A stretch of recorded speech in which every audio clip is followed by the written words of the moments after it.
You're right.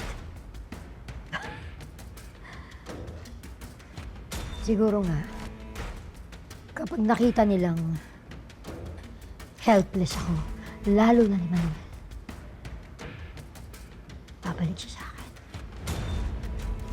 Siguro, sa pagkakataon na yon, babalikan niya ako. Tama. Galing mo. Brent, ang galing mo. Ang galing mo. Naluloka ka na ba?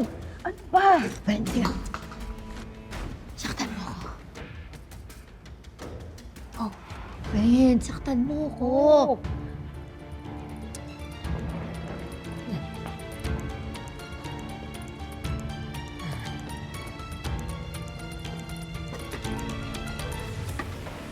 Brent, wait.